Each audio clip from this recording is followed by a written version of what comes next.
Epicidre.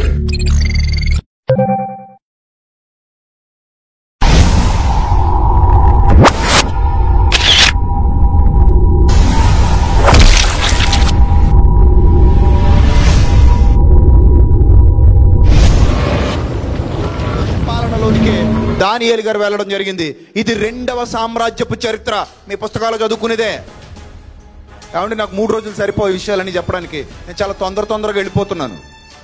యాక్చువల్గా ఇవే అంశాలు నేను మాట్లాడాలనుకుంటే సుమారు 10 రోజులు మిమ్మల్ని కూర్చోబెట్టి ఇంకా చెప్పగలను. అంత లోతైన జ్ఞానం బైబిల్ గ్రంథంలో ఉంది. నేను మిమ్మల్ని మిగతా పుస్తకాల్లోకి తీసుకెళ్ళట్లా చరిత్ర చెప్పడానికి. ఒక్క దానియేలు పుస్తకాలను తిప్పుతున్నాను 3 రోజుల నుంచి. అర్థమవుతుందా? ఇంకా మిగిలినవన్నీ తిప్పుకుంటూ వెళ్తే సోషల్ స్టడీస్ ఎక్కువైపోతాయి.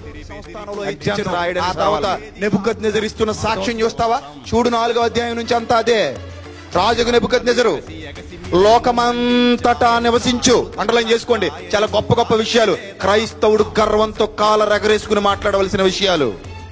ప్రభువునందు అతిశయిస్తూ మత పుస్తకం కాదురా, మహాజ్ఞాన గ్రంథం అని చెప్పవలసినటువంటి మాటలు. ప్రపంచ రాజ్యాధినేతగా పిలువబడిన ఒకనాటి బాబిలోనియన్ కింగ్ హ్యాంగింగ్ గార్డెన్స్ కట్టించాడు నెబుకద్నెజర్. ఏమని సాక్ష్యం ఇస్తున్నాడు చూడు చరిత్రలోని. రొమ్మిర్చుకొని చెప్పవలసిన మాటలు చూడండి. ఏమని రాయబడిందో చూడండి. 4:1 రాజుగా నెబుకద్నెజరు లోకమంతటా నివసించు సకల జనులకు, దేశస్థులకు, ఆయా భాషలు మాట్లాడు వారికి ఇలాగు సెలవిచ్చుచున్నాడు, మీకు క్షేమాభివృద్ధి కలుగునుగాక. మహోన్నతుడు దేవుడు నా ఎడల చేసిన అద్భుతములు సూచక క్రియలు మీకు తెలియజేయుటకు నాకు మనస్సు కలిగెను. ఆనాడే వ్రాయించి పంపించాడండి. నిజమండి, అన్ని దేశాలకు ఆనాడే వ్రాయించి పంపించాడు. నాకు మనస్సు కలిగెను. ఏంటట? మహోన్నతుడు దేవుడు, ఆయన సూచక్రియలు ఎంతో బ్రహ్మాండమైనవి, ఆయన అద్భుతములు ఎంతో ఘనమైనవి, ఆయన రాజ్యము శాశ్వత రాజ్యము, ఆయన ఆధిపత్యము తరతరములు నిలుచుచున్నది. ఇప్పుడు ఆ రాయి గురించిన సందర్భాలన్నీ గుర్తొచ్చాయి. అర్థమవుతుందా? ఆయన రాజ్యము తరతరములు నిలుచుచున్నది. ఆయన రాజ్యమును మించిన రాజ్యం మరొకటి లేదు. క్రీస్తును గురించిన సమాచారం నెబుకద్నెజరుకు ముందే తెలుసు. క్రీస్తును గురించిన సువార్త నెబుకద్నెజరుకి ముందే తెలుసు.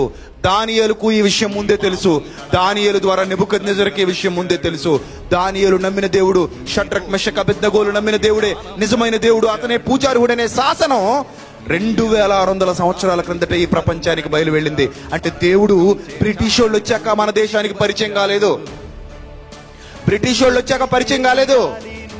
2600 సంవత్సరాల క్రిందటే మన దేశానికి దేవుడు ఎవరి ద్వారా పరిచయం అయ్యాడో తెలుసా?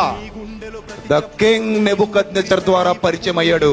ఇది గొప్ప విషయం, చరిత్రలో జరిగిన గొప్ప విషయం. నేటికి సత్యం అర్థం కాక ఎంతో మంది మూర్ఖులు బ్రిటిష్ వాళ్ళు వచ్చాక వచ్చిందండి బైబిల్, బ్రిటిష్ వాళ్ళు వచ్చాక వచ్చాడండి యేసుక్రీస్తు, అంతకుముందు యేసుక్రీస్తు లేడండి అనుకుంటున్నారు. కానీ యేసుక్రీస్తుని గురించిన గ్రంథం లేకపోవచ్చు. రాశాడండి సువాసన భారతదేశానికి కాలానికి ఇంకా రాజు పుట్టలేదు. ఇది ఎప్పుడు తెలుసా? క్రీస్తు పూర్వం 700 సంవత్సరాల కాలంలో రాయబడింది. చెప్పటివాడు తెలుసా? క్రీస్తు పూర్వం 500 సంవత్సరాలకు చెందినవాడు. అంటే సుమారుగా కోరెషు పుట్టక మునుపే 250 సంవత్సరాలకు మునుపే దేవుడు బైబిల్లో వ్రాయించాడు. 250 సంవత్సరాలు అంటే మాటలా చెప్పండి? 250 సంవత్సరాలు అంటే మాటలా? That is Bible. క్రీస్తుకు పూర్వమే 700 సంవత్సరాల కింద పుట్టినటువంటి ప్రవక్త వ్రాస్తున్నటువంటి మాటలు చూడండి.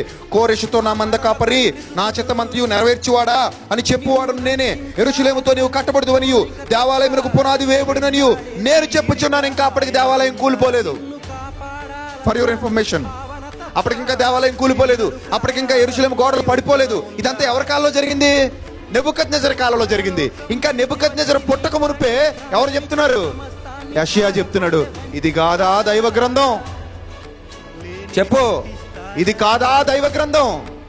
గాలి మాటలు లేవు నా బైబిల్లో, కల్పనా కథలు లేవు నా బైబిల్లో, కళ్ళబొల్లి కథలు లేవు నా బైబిల్లో. వాస్తవ సంఘటనల సమాహారమే నా బైబిల్. వాస్తవ సంఘటనల సమాజానికి చూపించే ఉన్నతమైన పుస్తకమైన బైబిల్. ఇలా చదివితే అర్థమవుతుంది బైబిల్ గొప్పతనం. ప్రతి సందర్భాన్ని జాగ్రత్తగా ఆలోచన చేస్తూ ఈ మాట ఎప్పుడు వ్రాయబడింది, ఏ కాలంలో చెప్పబడుతుంది, ఎవరు చెబుతున్నారు, అప్పటికి వాళ్ళు ఉన్నారా లేదా, వాళ్ళు ఎప్పుడు వచ్చారు, అసలు ఈ చరిత్ర అంతా ఏంటనేది మనం తీసుకోగలిగితే, ఇదిగో ఇన్ని వాస్తవాలు మన ప్రపంచాన్ని పరిపాలిస్తూ అన్ని నామముల కంటే పైనామం కలిగిన మహాచక్రవర్తి యేసుక్రీస్తు. ఒక నెబుకద్నెజరు కొంతకాలం ఉండి వెళ్ళిపోయాడు, ఒక దర్యావేషు కొంతకాలం ఉండి వెళ్ళిపోయాడు, చరిత్రలో మిగిలిపోయాడు, వాళ్ళ సమాధులు కనబడుతున్నాయి. ఒక కోరెషు కొంతకాలం ఉండి వెళ్ళిపోయాడు, ఆ తర్వాత అలెగ్జాండర్ కొంతకాలం ఉండి వెళ్ళిపోయాడు, ఆ తర్వాత రోమన్ సైనికులు, రోమన్ చక్రవర్తులు వాళ్ళు కొంతకాలం ఉండి వెళ్ళిపోయారు. ఆ తర్వాత వచ్చినటువంటి క్రీస్తు మహాసామ్రాజ్యం నేటికి ఎవడు పడగొట్టలేనిదిగా ఇంకా విస్తరిస్తూనే ఉంది. దేశాలు దాటిపోయింది, దేశాలు దాటిపోయింది. ఎల్లలు లేవు, హద్దులు లేవు, ఆపేవాడు లేడు, అడ్డుపడేవాడు లేడు. అడ్డుపడిన ప్రతి వాడు తునకలైపోయాడు. అందుకే యేసు చెబుతాడు, ఈ రాయి మీద ఎవడు పడతాడో వాడేమైపోతాడు, ఈ రాయి మీద ఎవడు పడతాడో వాడేమైపోతాడు, తునకలైపోతాడు. అరే తప్పు జరి ఈ రాయి ఎవడి మీద అయినా పడిపోయింది అనుకో, ఏమైపోతాడు తెలుసా, నలైపోతాడు. అర్థమవుతుందా? ఈ రాయి మీద ఎవడైనా పడితే ఏమవుతాడు తెలుసా, తునకలైపోతాడు.